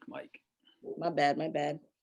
One of the things I can speak to is just not seeing many people who look like you in leadership positions. And again, you talk about that. There's definitely a hierarchy, right? You know, growing up, I didn't see anyone of color, you know, as a teacher, as a principal, as a cop, you know, in any kind of authoritative position. And when I was that young, it wasn't necessarily something that I was conscious about it, but I didn't think that it mattered because I just thought that's kind of the way the world works. And, now in this professional space, I find myself thinking about things a little bit more critically. Certainly, I think right off the bat, just trying to understand, who really wants me to succeed, who's willing to help me out, who's willing to connect with me in an informal or formal capacity. When I took my job out here at St. FX, for example, I was the youngest coach. I was also the first female to be hired as a varsity coach, and now I'm also the only Black female to be kind of a youth sport coach in the Maritimes. And right off of the bat, I experienced things that it kind of just hit me out of left field. I think I came in very naive, thinking that I would just kind of be given a certain level of respect just because of my profession. And so certainly with the intersectionality, there's a number of I guess different challenges that you can the different walls that you can hit. Where your experience is questioned, where it's more the traditionalistic outlook. This is how it's always been done here. Oh, that that for sure won't work. Or you feel like you don't have a voice at the table. Like we have. It's always been called the old boys club, right? And so that's kind of what makes it challenging, is when you sit and you reflect, you're not quite sure, what is it like, where is it that I'm falling short at, but then also where do I go to, who do I go to receive those kind of supports. Certainly when I made the transition from athlete to coach, high performance athlete, to kind of outside of community coaching, that's where I started to see a lot more challenges that I was really able to kind of put my finger on, right? And just as it relates to kind of credibility or people giving you respect as it relates to kind of, okay, how you coach, versus assuming that maybe you don't know what you're doing. And so I think it's difficult to answer, because that's kind of what intersectionality is. You kind of get hit with these different kinds of barriers, and it's hard to be like, that's what the problem is. If I fix that, then this is gonna work out for me now. And so I think it is an ongoing challenge. I've tried to look a little bit more at my agency, and going back to what Sunday said, like understanding, being more intentional about kind of my visibility, and instead of being someone that's trying, not to stand out, I'm, no matter what, I'm gonna stick out like a sore thumb in a lot of my meetings and a lot of the spaces that I'm in. But really just trying to be intentional about the conversations that I'm having, the people that I'm impacting, how I stand up for my athletes and other people who look like me. Yeah, thank you so much for that. And it even kind of got me thinking about the BBI task force they set up, and like even the disproportionate amount of numbers, between white coaches and then Black coaches, white head coaches, Black head coaches, and I think that's something that we should all address, not even just necessarily within youth sports alone. It could go much further. But yeah, thank you so much for that. I'll send it your way, Peyton. I have a question for you, Sunday. So in many conversations, especially now, the topic of race is very prevalent. It's growing more and more, I guess, prominent, especially because it's becoming such a strong focus in our society. But there's always going to be so many people that are, oh, why are you bringing race into this? What does race have to do with that? Pushing it to the side. But the thing is, I think ethnicity and race comes into play in every single aspect of life, pretty much, especially as it is right now. So in your experience, would you say that your ethnicities played a large role or factor in where you've gotten today in your career, what you've experienced, what you've accomplished? Has it in any way modeled your path in getting to where you are today? Wow, that's a loaded question. I like it. So what I would say is that my ethnicity has never been something that I could run from. So if I talk about like me from the beginning, so, I grew up in Scarborough, very modest means growing up. And I was in the gifted program. So in Scarborough, there was a gifted program. I was in that program from the 4th grade to 8th grade. Now I was in that program because I watched too much TV. My parents were like, he watches too much TV, and the teacher told him, hey, he's too smart. You got to have him do other things. I didn't know what that meant. I just knew that I could watch TV and it wouldn't bother me. But what happened was every step of the way, I found that I was the only one. So there was no way I could hide from it. So when I was in the gifted program growing up to 8th grade, the only one. When I got to high school, I was very excited because I saw a lot of people that looked like me. When I went to my classes, again, it was just me. When I went to Mac, same thing happened. I decided I want to go into sciences. I got into biopharm. I looked around and there was just one other person that looked like me. So I think, I got to med school. It was a little different because coming from Canada to the United States, we don't realize that our experiences are a little different, good or bad. So interacting with people, I felt alone a lot. And so I felt like not only was I this Black kid in medical school, I was this Black kid who was Canadian in this medical school that's American. So that kind of played a role in the impact. And then going through residency, going through fellowship, every step along the way, my ethnicity played a role. But as time went on, which is kind of funny, but it's one of my white professors when I was doing my pediatric rotation called it my superpower. And I never looked at it that way. I just looked at it as something I had to carry, like a backpack with bricks that you're always walking with. And he said, you are going to see things that other people don't see. You are going to experience things that other people don't experience, and you're going to be able to relate to people other people cannot relate to. And what I found over time is that all my varied experiences being in this Black body through all these different pathways, I was able to use it as a superpower. I was able to interact with everybody on all different types, whether it was Black, whether it was white, whether it was Chinese, with any other group. I was able to interact with them because of the experiences that I was able to take in and kind of integrate into who I was. So to answer your question, it's one of those things where it is a hindrance because people have low expectations of you. That's just the reality. That's the honest truth. But I think that once I crush those expectations, I end up moving a little farther than most people if it was equal ground. If that's hard, if you guys can understand that. So I found that, when I became AOA in medical school, that shocked people. They had no idea. It's an honor society in medical school. Everybody was stunned. When I got this, everybody was stunned. So I got almost an exaggerated amount of respect, which I think sort of made me feel like their expectations are way too low. So I always told myself that, and it was hard to do it because you always tell yourself when you get to that point and you kind of finish the end of your career, get to that point where you can practice, you're going to give it back. And I felt like I never had a chance to do that. So I understand what these athletes are going through. You do feel like you have this backpack with bricks on your back and you feel like you're pushing through that thing.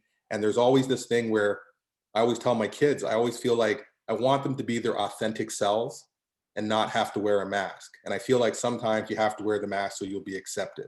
So I think that that's one of those things that I've learned over time to kind of shed and just to be myself. And I think that's helped me to kind of grow and to give other people new experiences and kind of help them to understand where I'm coming from, which has been helpful.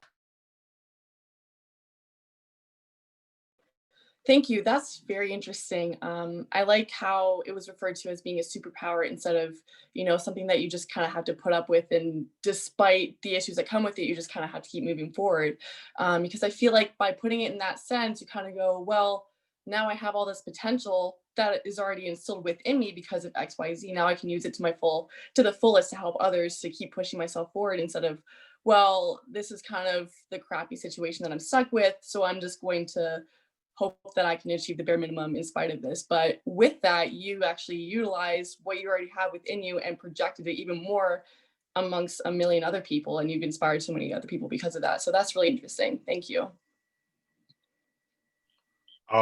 I was actually going to ask about the mask reference the line you just said, because I remember when we spoke last week, you said at some points during university, felt like you were wearing a mask. And I feel like it's something I can relate to because like, as I reflect, in certain social situations, I feel like you kind of try to adapt or put on this like persona where you kind of fit in into whatever situation you're in. Like, and this is a question for both of you. How do we fully like take off this mask? How do we fully embrace ourselves without feeling like that pressure to fit in? And it could be any kind of social situation. It could be like in class, it could be at a party, you know, at a business conference, whatever it might be. You know, how do we kind of fully embrace ourselves without letting, you know, those situations kind of change how we react, if I'm making sense? Leanna, I'm going to be not a gentleman and jump in here if that's okay. So I think it has to do with confidence. And I think that as time has gone on, and that's what I've kind of tried to instill with my younger people coming under me, is that there comes a point in time where you just have to be okay with who you are. And I think that you waste a lot of energy when you're not like that. And if you're bright, you're bright, you're fun loving, you're a good person, people will see that. And I think that the mask is something that we wear because we feel we have to. But I feel like I got that true sense of freedom once I realized I didn't have to wear it anymore. And I think that is one of those things that to get beyond wearing the mask, it's not an external thing. It's definitely an internal thing. You have to lose the fear that you're going to lose something. I think once you realize that you are Black excellence, that you are a smart person, you are excellent without even putting Black there. You are excellent. Once you believe that and you know that, then you don't have to worry about how people are going to view you, because there is only way they can view, one way they can view you, which is excellent. That's the only way they can view you. And I think once you get to that point, then you can really take off. I think then you can start taking out some of the bricks in the backpack, and, you know, and it's almost like you have to get to the point where what other people think doesn't matter. And that's not even beyond all the social justice stuff. I just mean in general, you got to get that beyond that. And the sooner as student athletes you get to that point, the more free you'll be. And that's what I truly believe. I think to get over that hurdle of feeling like you always have to wear a mask, I think you got to find what your anchor is. So anchor is a term that we use in and I'm sure it's used in other things, but with our national team and provincial team programming, we help the athletes that we work with focus on what their anchor is. And sometimes your anchor is like your why, or the thing that you can default to. And if there's one thing that I can say, there's been times in my life where I felt really alone. It's times in my life where I was, you know, on the street, didn't have anyone there to look out for me. And for me, it was my faith. It was in knowing that God was always going to be there for me, even when my family wasn't around, even when I didn't have anything to eat, even when I didn't have anywhere to live. I knew that was my foundation piece. And I believe that's kind of what got me through. And so I think I believe that the confidence is part of it too, but I didn't grow up a confident person. I knew there was things I was able to do on the floor, and that helped. I knew I was smart enough to be a straight A student, but I wasn't confident. You know, I never smiled. You know, I hated my smile. I was a tomboy. I hung around all the guys. My confidence was very, very low. I went to school in the States, and then my nickname was Canada, and I talk funny, and it just was always, it was always something else. And so even though I wasn't confident, I felt confident knowing what my anchor was, and that's kind of what made the difference for me. And I think once I was connected back with my family, once I started to get the right people around my circle, then it really amplified that. But I haven't changed what my foundation is, and I haven't been willing to compromise that. And I think it's made a difference in terms of that mask. But in referencing the mask, I feel as though even in my day-to-day interactions now, I feel like I'm still negotiating and renegotiating. And again, I think it just comes from, there's different kinds of power balances, walking into a room, walking into a gym to recruit. I still feel the shadow of it, but it hasn't shaken my foundation, if that kind of makes sense. And so if anything, I think I've been more explicit and more intentional about not wearing the mask, even though I know I still do have to wear it. Like one rude awakening was like when I first moved out here, and like the first week that I met my athletes for the first time, like I was getting comments about just looking scary, looking frightening, talking in a way that incited fear. These are things that not just the athletes, but the athletes' parents were also walking around saying, right? So again, I had to put on a mask. I had to change the way I talk. I had to, like there's a lot of things that I had to compromise on, and I still do in a sense, but I think I'm way more confident in my abilities now to kind of be explicit about those interactions. And certainly in the space now where we're highlighting and trying to identify what systemic oppression looks like, I'm not holding back, and I think I made a decision early this year that, I was going to stay true to myself, and I was going to worry more about what my values were and who I was as a person, as opposed to, what I do for a living. Wow. Yeah. Thank you so much for that. Yeah, I think what my takeaway is, a large part of that equation is just being true to yourself. And, this is something that even I've spoken to some of the guys on my team about. I hope they're on here listening to that, because I couldn't put it better myself. So thank you so much for that too. I also find it interesting how you made sure that you did touch on the fact that you haven't been as confident, how you have struggled with this your entire life, because right now, especially, there's such a push for everyone to just be yourself, be unapologetic, be this and this and this and this, but it's so hard to unlearn the masking that you've had to do your entire life, how to train yourself to be comfortable with being who you are, which might be different from everybody else in the room, which might be a completely different story from everybody that you see in your day to day. So it's not something that you can kind of just jump into full force and be like, this is me, embrace me. It's more, you kind of have to work your way through that and figure out the different, I guess, challenges that come with it. But it's interesting to hear your perspective on that too. So thank you. So I guess this could be a question for both of you. If you could talk to your younger self, like a childhood version of yourself, what would you tell them right now?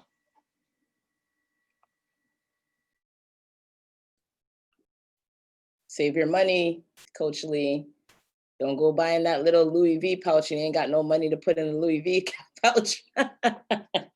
No, but seriously, I think financial education, and I'm just like, not just for myself, even for my family. Like I've had conversations with my mom in the last year or two, and I just think the financial education piece is so important. I don't think it's something that when you come as an immigrant, you just don't know where some of those resources are. And and when you're a student athlete, you're kind of in the space where you're just taking resources and trying to make it happen. You got your mama noodles, you're just trying to make things happen. But I really, really wish I would have started saving money, and not just saving money, but investing and trying to educate myself from that financial literacy piece a little bit earlier. I think it would play a role. I think it would have played a bigger role in terms of where I was when I finished playing, when I graduated university. And, I feel so much more empowered now. Like, so the challenge for me, I think, is, this can open up a whole new can of worms. So you look at just that generational wealth, and how do you tackle some of those issues where you've never had any money, you don't really own anything.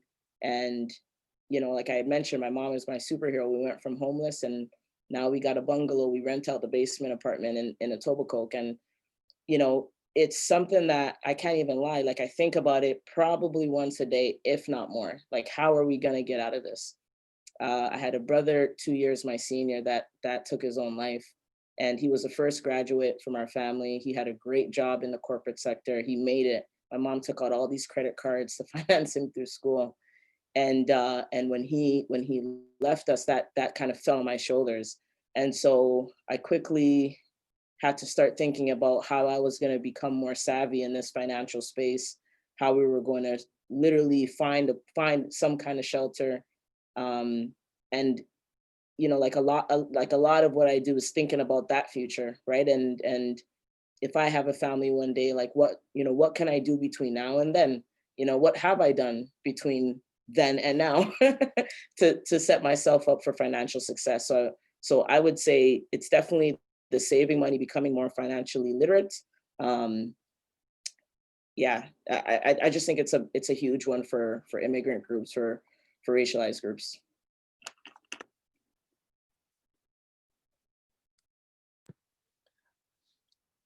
I think I have to jump on that with you too. I think financial literacy should be something that not just university students, but I think elementary school, high school starts to really learn. I think that a lot of the pressures I felt going through my training had to do with that, kind of, I call it financial insecurity. You just don't know. And I think I actually went overboard when it comes to investing now. I'm just all over the place. Like, I have both of my kids doing, even a 10-year-old who's learning how to invest, because I feel like it's something that he needs to know. But I think the biggest thing I would probably, reaching back to myself back then, especially my years at Mac, would be spend more time loving yourself. And like you said about your anchor, spend more time kind of drawing close to God. Like, I felt like when you're young, your parents kind of push a lot of things on you. And I think that a lot of those things you kind of feel are just what this talk, you know? But like, even though it seems so cliche now to talk about self-love, I think that's one of those important things now that, looking back at even high school and elementary school, I would have said, you know, I'm okay. I'm doing really well in all these different areas, but it's almost like a shadow, you know? It's like you're doing all these things so that people like you and they like you and they like you and your parents are happy and you're doing all the things your dad and your mom are telling you. Because like, I think Leanna can speak to this. When it comes to West African home, a lot of it is so much pressure that you're under that you almost lose yourself. So I think I would probably look at my younger self and say, take a deep breath, relax, everything's gonna be okay. Please smell the roses while you're going through this. Don't just grind, smell the roses. And I think a lot has to do with the fact that our parents never smelled the roses. They just kept grinding all the way and they didn't know what that meant. So I'm probably a little soft right now on my kids, because I feel like I want them to be able to smell the roses and know that you can be highly successful, a high functioning person, and still take time for yourself and still be happy and still, you know, take pleasure in the simple things that are free. So I know it sounds cliche, but that's what I would tell myself, mostly just to relax and enjoy the ride. I got one more, guys. Mm-hmm. I can. Invest, increase, make it a priority to really focus on getting to know people and networking. You know, like, I use the term social capital. I might actually not be using it in the right denotation, but who you're rubbing shoulders with, you don't know where they're going to be 5 years from now, 10 years from now, 2 years from now. And in my journey through sport, you know, I've got so many amazing people I've been able to kind of cross paths with. And, you know, don't box yourself in if you don't need to be boxed in. You can have your tight circle. Like, a lot of people will be like, oh yeah, like, yeah, you know, I know Coach Lee, like, you know, we go way back. And, you know, like, I have a lot of acquaintances. And so I'm fortunate to have a lot of acquaintances, but they don't really know me. They don't know me personally. They don't know kind of things about me that my small circle knows. And there's nothing wrong with that. So don't feel like because you got these 3 friends that you can't now go into, you know, go to this circle and meet with these guys, because you just never know how your paths may cross. I've always kind of, like, it's like I almost take a step back and I look at my life as kind of like a movie, and I'm like, man, you know, if I had a better relationship there, if I follow back up with that person, if I, you know, like, don't waste that opportunity. That's part of what you guys pay for, right, while you're in university, who you're rubbing shoulders with. So don't forget that, because you guys are going to be crossing paths at some point. And if it's not with each other, it's someone else who has that connection. Thank you. First, to tie into that, my dad has always told me my entire life, you know, it's not about what you know, it's who you know. And I think it ties in exactly to what you're saying. You're completely right. And especially right now, I'm honoring any connection that I can possibly make, because not only are they propelling me forward, but they're hopefully going to set me up for later in life. And when I establish this, I can reach out to them and vice versa.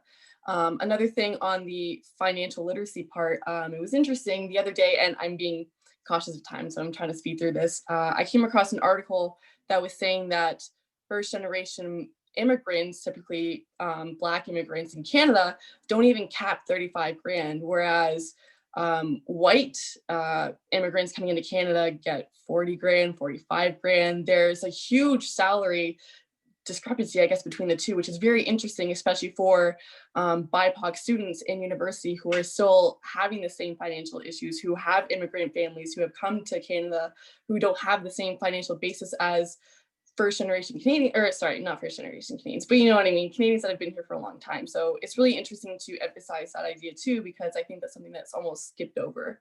And the last thing is definitely, I really appreciate your comment about, you know, taking time to stop and smell the roses. That really ties into what I'm going through right now. And I know a lot of other people too, where it's exams, you're trying to get through it, you're trying to get everything done all at once. And it's suddenly 9 o'clock at night and you've been focusing on a piece of paper the entire day. You missed the whole day. So I appreciate that. It's a really good reminder for everyone, for sure. You guys just briefly spoke about health, self-care, and I just want to rewind it back to your university days. And I want to ask you, like, did you ever struggle with mental health during your university playing days? And like, what do you think was the biggest contributor to this? And at the time, were there any resources in place to help you out? So it's really a 3-part question.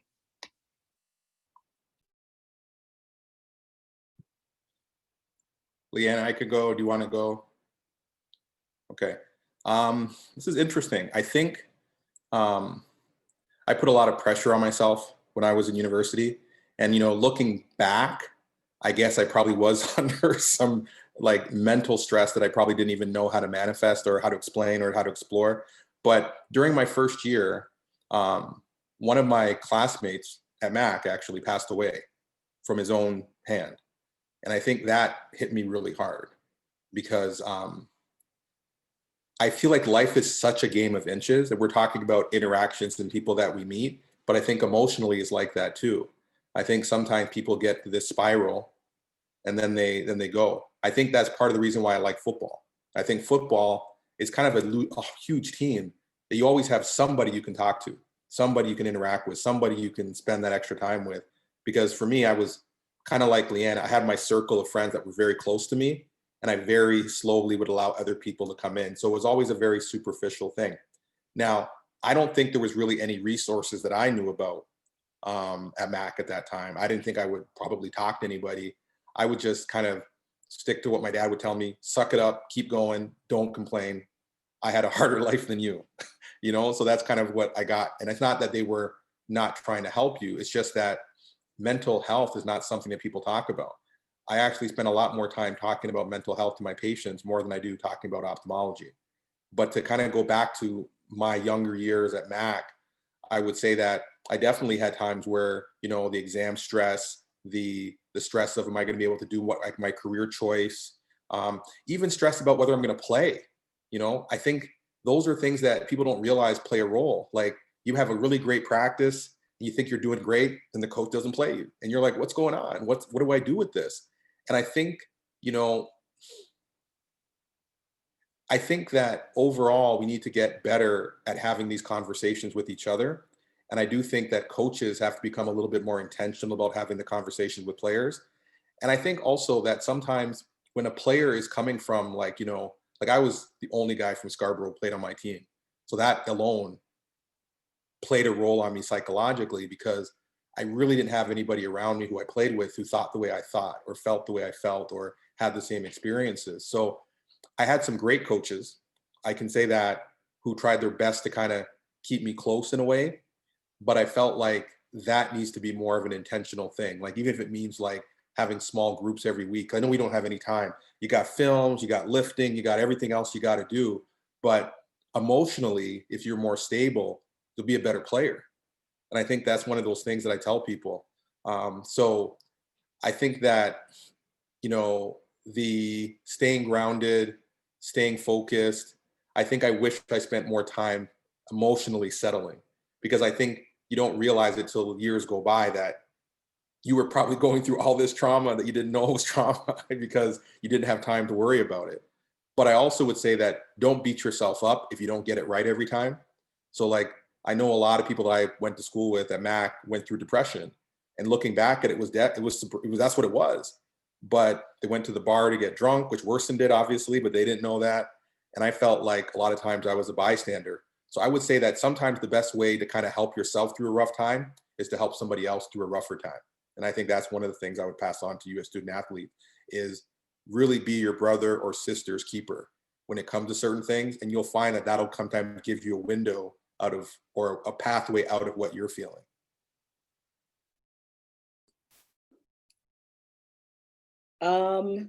This is a difficult one for me to answer. From a cultural standpoint, we didn't believe in, and I mean, I would even say probably like 5 years ago, I wasn't talking about mental health. I wasn't considering mental health. Well, more than 5 years ago I was, but it just, I didn't feel like mental health mattered because I was so caught up in like, just getting through, just getting past. Like, you know, in our culture, it's about, there's a challenge, you just push on through. It's something you can't control, well, you pray about it, right? And I think it really hit me when my brother took his own life, because in kind of uncovering the things that he was going through, and I mean, even up to that point, that's when I really understood how detrimental, you know, poor mental health can be if you don't feel like those supports are in place.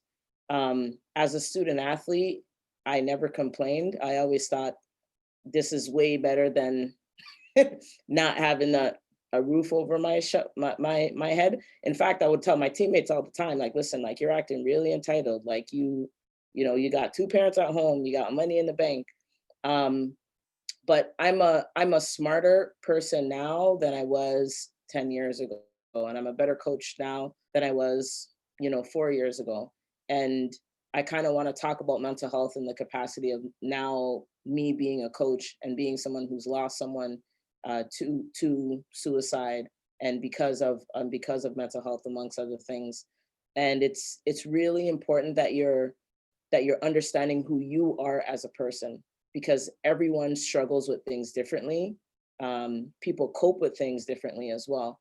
So like, one of the first things that I do when I bring my athletes in is we do a personality test. I challenge them, you know, what do you know about yourself? What do you know about your family? You know, what do you think about this? I'm constantly asking them. I implement practices into our yearly training plan that ensures that we're doing mindfulness, that we're doing yoga.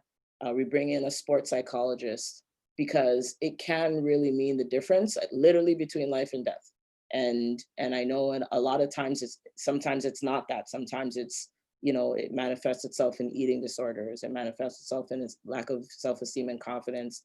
So I just think we're in a different space right now. And I think coaches need to be educated on that, because we are coaching in a different kind of world.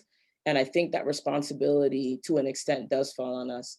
I would like to see institutions be more intentional about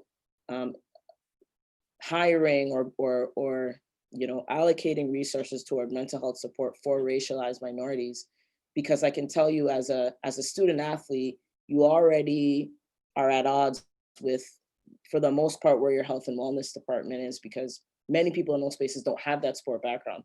Like, I've sent kids to our health and wellness, and it's like, yeah, you know, I just figured out I was stressed, so why don't I just quit my sport? Well, many athletes understand that's not an actual option for me, right? Like, because I'm so involved in my sport. And so, like, we have to look at, you know, like, how we can make it more inclusive by making it more relatable to student athletes. When you add a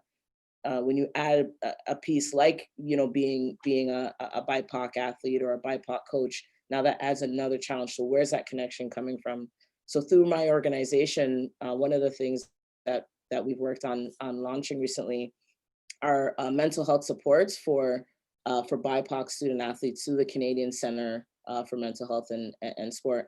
And so they want to partner with schools like McMaster, schools like Laurier, schools like St. FX to kind of offer those services.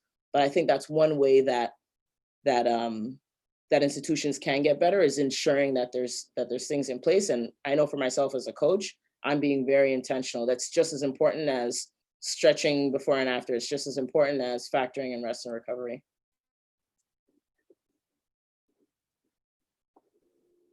Thank you guys so much for that. We're trying to be a little bit mindful of the time. And so I think with the rest of the time, we'd like to answer some questions. And I'll send it over to you, Peyton, with the first one. So the first question we have here is, do you think that intersectionality directly affects the way racism is perceived while on a team? Obviously, athletes have diverse experiences while a part of a team. What do you have to say about different treatment of Black individuals in the same position?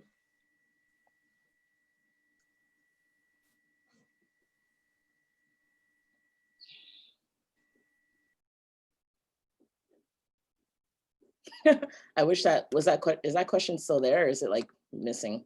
I was just gotten to Go that. into the Q&A and then hit the answered section at the top. It should be there. Do you think that intersectionality directly affects the way racism is perceived?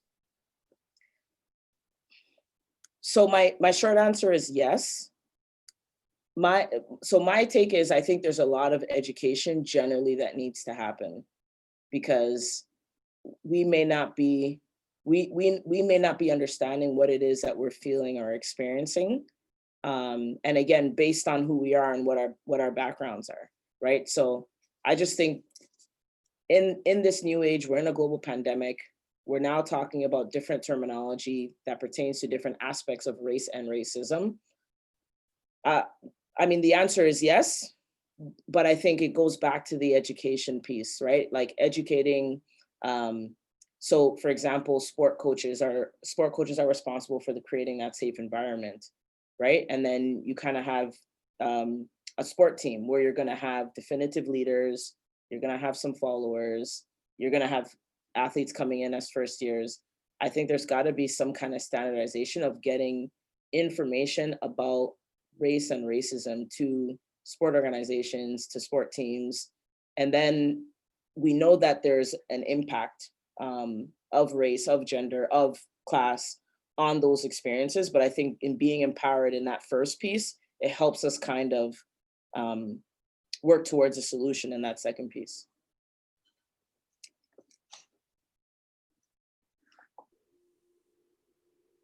Thank you so much. And then I think we have time for one more question. So this one is from Coach Patasic, shout out Mac Football. And he says, I think this is directed for you, Dr. Sunday. He says, any suggestions for how coaches at McMaster can lighten the backpack of bricks for student athletes on a daily basis? That's a good question and a tough question. I think the first step is to know that that's going on. I think the first step is to realize that although your players, your student athletes might not come out to you and say that they're feeling the pressure of certain things, I think it's very important to ask. Because I know for us, we would have like sometimes monthly or bi-monthly sessions where I would talk to the head coach, how are things going? I think those are things that are very vital. I think the other thing is to have some kind of like representation in your coaching staff, because they might have a little bit more understanding of what those certain players are feeling. I think that's really important. I think you guys are doing that already here now. But I think that you have to understand, I think that this didn't start when they came to Mac. This started before they got here. So this whole process of like this backpack and the bricks started when when you were 6 in kindergarten, and then slowly one more brick, one more brick, one more brick. So the way to kind of remove it is not going to be, you're going to dump everything out. It's not possible. But like Peyton was saying, it's almost like you take a brick away at a time. You take a brick away at a time and you slowly lighten the load. But I think what happens is that in football, especially uniquely in most, like, I don't know why I guess I played it, but we don't like excuses at all. Like we don't like anything that's considered an excuse. Like if you didn't beat somebody in the 40, you're just not fast enough. If you missed a block, you missed a block. There was no, like, there's nothing about, coach is not going to ask, how did you feel today? He doesn't care how you felt today. He cares that you made the block. He cares that you caught the pass. But I think as university coaches, and this is something that's really hard to hear, but most players are not going to play pro sports. Most players are going to be pro at something else. And I think as coaches, you have to realize that that's what you're preparing these young men for, or young women for. You're preparing for life after athletics. Like, I think for me, I had a slightly different aspect because I got hurt a lot. Coach Riley can talk to you about that. I played, but I was hurt all the time. So eventually my dad told me, hey, dude, you're not going to play pro. So you're going to play pro at something else. So medicine became more of my passion. So I think that coaches should really try to, and it's hard with recruiting and game planning and everything else, but Even one conversation with a player about life that doesn't have to do with football could help to take away some of that stuff. I think it's hard to look at somebody who's different from you and see what their life has been like, because it's differently unique and different for each, but it takes an intentional effort to try to understand that person. And I think that's something that as a coach, you have that, because parents, extended family, they're giving you this child to help shape. Now, listen, you're not the only influence, but you're a huge influence as a coach.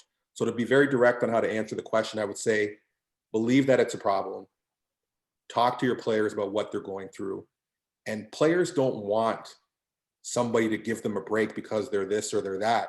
They just want you to understand that it is a challenge that they're this and they're that. And that's all they want, you know? And once you accept that, you'll find that players who you thought had bad attitudes, players that you thought weren't going to try hard, will give you their blood, because now they know that you're really engaged in them as a person and not just as a student athlete. And I think that's the best way to kind of help to remove those bricks as you can from that backpack. You're not going to remove all of them, but you should remove some of them. That's part of your job. And I think that, you know, the fact that you asked that question, Coach Patasic, is a good start. Can I build on that, guys, really quickly? Of course. Be willing to stand up for your athletes. So if they say that something is going on, it doesn't mean you're walking around accusing people of things, but be willing to believe them in that moment. Be willing to show them what due diligence looks like. You know, we talk about dear man conversations. We have a young man here, a football player, very passionate, very energetic. And we had one of our executives in our student athlete orientation kind of took a knee in honor of Colin Kaepernick, but only to the football group. And so, you know, this young man really felt like, you know, that's what we're doing. Like, is that what we're doing? What are we actually doing about it, right? And so it's something that he wanted to address with him. But the way that he wanted to address it with our executive wouldn't have been in a way that was conducive, wouldn't have been in a way that, like, there's a way to express how you feel and how to describe a fact without being, being seen as hostile, right? And so what I like to do is, you know, I like to empower our student athletes, but in helping them understand, listen, there's a process to how we can communicate things. But it goes back to you have to be willing to stand up for your athletes. You know, academic supports. You know, I'm very intentional about recruiting young women of color who are first generation, who are trying to make it out.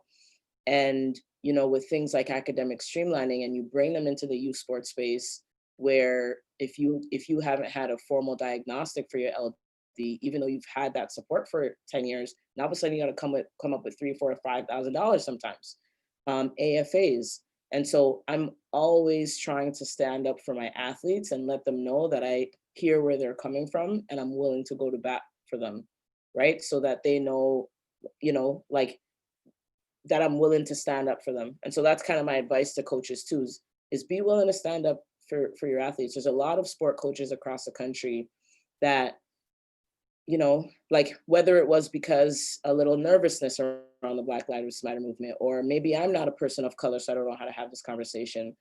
You don't need to have all the answers. All you have to do is show them that you care. And sometimes that is being willing to say, hey guys, I'm acknowledging this. Like Sunday said, I'm acknowledging that this happens. What is it that I can do to support you?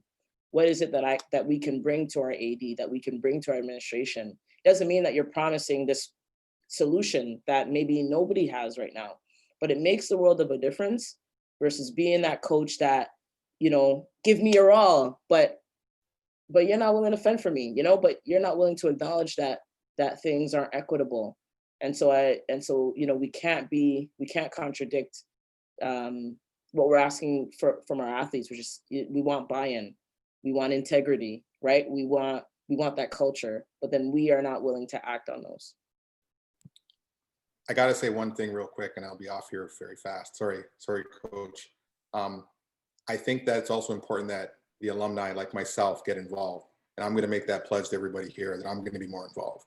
because I think that's part of the discrepancy, is that we don't come back and we leave.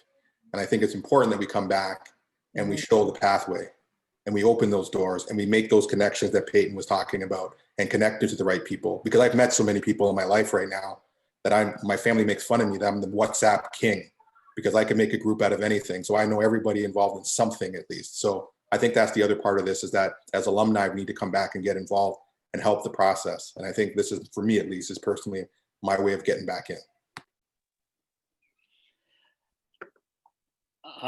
I just want to thank everybody for being here this evening. Sonny, you know I'm going to hold you to that, because I've already told the guys you're coming to talk to them.